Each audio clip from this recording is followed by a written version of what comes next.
अगर मैं आपसे कहूं कि हम ईरान को मिट्टी में मिला देंगे, ईरान को राख कर देंगे, ईरान के न्यूक्लियर फैसिलिटी को तबाह कर चुके हैं और यूरेनियम एनरिचमेंट साइट को भी, ये कोई और नहीं बल्कि नेतन्याहू इजराइल के प्रधानमंत्री जब 19 मार्च को दुनिया के सामने आए तो इन्होंने खुद कहा और बता दिया कि युद्ध अब जमीन पर लड़ा जाएगा कि आसमान में, और बता दिया कि आगे का प्लान क्या है।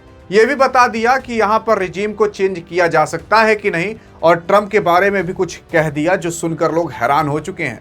हाल फिलहाल अगर आप देखने की कोशिश करोगे तो आपके नेतन्याहू काफी दिन से दिखाई नहीं दे रहे थे, और जब दिखाई दिए तो उसके बाद लोग कह रहे हैं कि एआई वीडियो जनरेटेड है।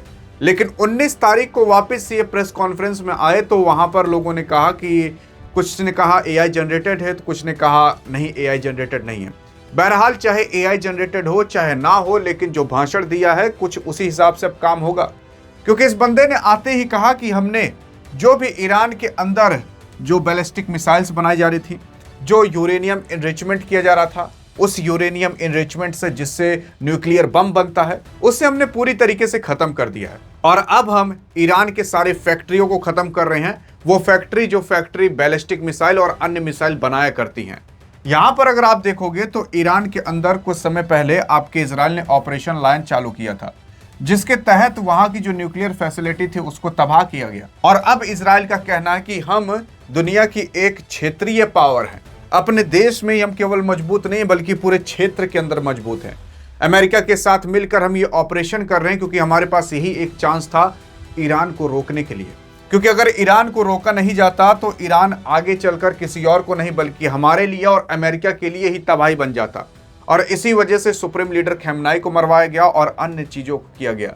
यहां पर आपके नेतन्याहू ये भी कहते हैं कि ट्रंप को समझाने की जरूरत नहीं है कि उन्हें क्या करना है, उनको पता है उनके क्या करना है। उसी के साथ साथ उन्होंने ये भी कहा कि मुश्तबा खamenei अभी अपनी शकल तक नहीं दिखाई है कहाँ है, और हमें यह भी नहीं पता कि अभी ईरान को कौन चला रहा है।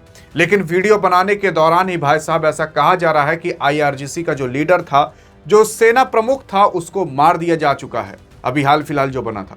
लेकिन आप सोचते होंगे कि ऐसी इंफॉर्मेशन भाई साहब आपको पहले क्यों नहीं मिल जाती? अरे मिल जाएगी, डिस्क्रिप्शन में व्हाट्सएप चैनल का लिंक तो है, जाकर ज्वाइन करके तो देखो, वहां पर पहले ही आपको सारी इंफॉर्मेशन मिल जाया करेंगी, लाखों की नॉलेज फ्री में।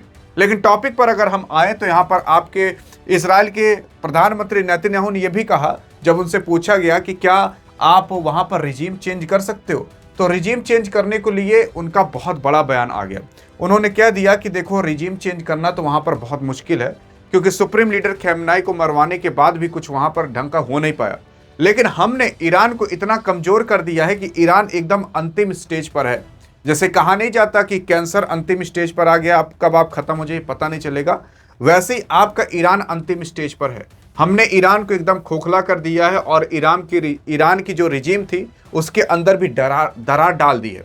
ईरान को तोड़ना मुश्किल है, वहां की रिजीम को चेंज करना मुश्किल है। हम भले रिजीम न चेंज कर पाए लेकिन उनको न्यूक्लियर फैसिलिटी बनाने से रोक जरूर सकते हैं। ये कोई और नहीं बल्कि जो इजराइल का प्रधानमंत्री नेतन्याहू उसने कहा, और ये सारी बातें कहीं, और उसके बाद जो मेन मुख्य बातें कहीं वो कुछ इस तरीके से थी। क्या वाकई किसी को लगता है कि प्रेसिडेंट ट्रंप को बता सकता है कि उन्हें क्या करना है? हद है यार, प्रेसिडेंट ट्रंप हमेशा वही फैसले लेते हैं जो उन्हें लगता है कि अमेरिका के लिए अच्छे हैं। उसी के साथ साथ नेतन्याहू ये भी बोलते हैं, मैंने किसी को गुमराह नहीं किया, मुझे प्रेसिडेंट ट्रंप को यह समझाने की भी जरूरत नहीं है कि उन्हें क्या करना चाहिए। ईरान की जो न्यूक्लियर फैसिलिटी प्रोग्राम है उसे रोकना कितना जरूरी है ये ट्रंप को समझाने की जरूरत नहीं, उनको खुद पता है। क्यों? क्योंकि और तब जब वो इसे जमीन के नीचे छिपा कर रहा हो, और अमेरिका उसी के ही साथ साथ अमेरिका पर न्यूक्लियर मिसाइल दागने की तैयारी कर रहा हो। इनका सिंपल सा कहना यह है कि अगर हम ना रोके होते ईरान को तो वो आगे चलकर अमेरिका के ही ऊपर ये बम को दाग सकता था, ये न्यूक्लियर बम को दाग सकता था, जिसकी वजह से अमेरिका को काफी बड़ी दिक्कत हो सकती थी और प्लस इजराइल के ऊपर भी दाग सकता था। इस वजह से हमें समझाने की जरूरत नहीं है कि प्रेसिडेंट ट्रंप को क्या करना है, ये कोई और नहीं बल्कि नेतन्याहू कह रहे हैं। ट्रंप इस खतरे से खुद समझते थे और उसी के साथ साथ उन्होंने मुझे ये समझाया है, ना कि मैंने उन्हें। इनका कहना है कि उन्होंने मुझे समझाया, मैंने उन्हें नहीं समझाया, और मुझे लगता है कि इस तबाही को रोकने की एकमात्र यही तरीका है जो इनकी साझेदारी अभी इजराइल और अमेरिका की चल रही है। यानी कि यही एक साझेदारी के ही तहत ईरान को रोका जा सकता था, जो ये लोग काम कर रहे हैं। अब देखो, ये लोग अपने प्रॉफिट के लिए कर रहे हैं या अपने मकसद के लिए कर रहे हैं, वो बात की बात है, लेकिन जानें बहुत जा रही हैं। उसी के साथ साथ अभी आपके जो इजराइल है उसने साउथ पर्स में अटैक कर दिया था। साउथ पर्स ईरान का ही है, जहां पर काफ़ी ज़्यादा गैस पाया जाता है। वहां से भारत भी गैस खरीदा करता है, दुनिया के कई अन्य तमाम लोग गैस खरीदा करते हैं। अगर वहां पर कुछ हो जाता तो भाई साहब आप ऐसा मान लीजिए, काफ़ी बड़ी दिक्कत पूरी दुनिया को झेलनी पड़ती गैस को लेकर। दुनिया के अंदर गैस की किल्लत आ सकती थी और गैस के लिए लोग त्राही त्राही हो सकते थे। और तब जाकर डोनाल्ड ट्रंप ने कहा कि वहां सब तुम अटैक मत करो, हमें केवल रिजीम चेंज करना है, ना कि दुनिया पर कोई प्रभाव डालना है। लेकिन बहरहाल इससे दुनिया पर प्रभाव तो आ ही जा रहा है, कितना भी ये लोग कुछ कर लें। इनका कहना है कि इसमें डोनाल्ड ट्रंप का कोई हाथ नहीं था, ये मैंने अपने मकसद मतलब अपने मन से किया था, ये इजराइल ने किया था, इसमें अमेरिका का कोई रोल नहीं था, बल्कि अमेरिका को पता तक नहीं था। लेकिन देखो, अगर इजराइल अटैक कर रहा है और ऐसा ना हो कि ट्रंप को ना पता हो, हाँ जी हाँ, क्योंकि मैं आपको बता दूं, ट्रंप के पास या अमेरिका के पास ऐसी रडार सिस्टम है ना, जो कहीं भी मिसाइल लॉन्च होती है ना तो पहले ही पता चल जाता है कि यहाँ इस फलाना जगह पर मिसाइल लॉन्च हुई है। तो क्या ट्रंप को ये नहीं पता होगा कि इजराइल की मिसाइल कहाँ जा रही है, जो साथ में मिलकर लड़ रहे हैं? पता होगा भाई साहब, लेकिन ये सब झूठ बोल रहे हैं, कुछ और ही मकसद होगा।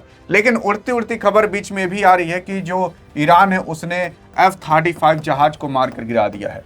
F-35 जहाज को ईरान ने मारकर गिरा दिया और IRGC जो है वो इस वीडियो को शेयर भी की है। अब इसके पीछे की सच्चाई क्या है, क्या मार कर गिराया ही है कि इमरजेंसी लैंडिंग हुई है, इसके बारे में अगर डिटेल में जानना हो तो इस वीडियो में मिलते हैं। बाकी अधिक जानकारी चाहिए तो व्हाट्सएप चैनल का भी लिंक है डिस्क्रिप्शन में। दोनों में कहाँ जाओगे, इस वीडियो में कि व्हाट्सएप चैनल में? तब तक लिए जय हिंद जय भारत।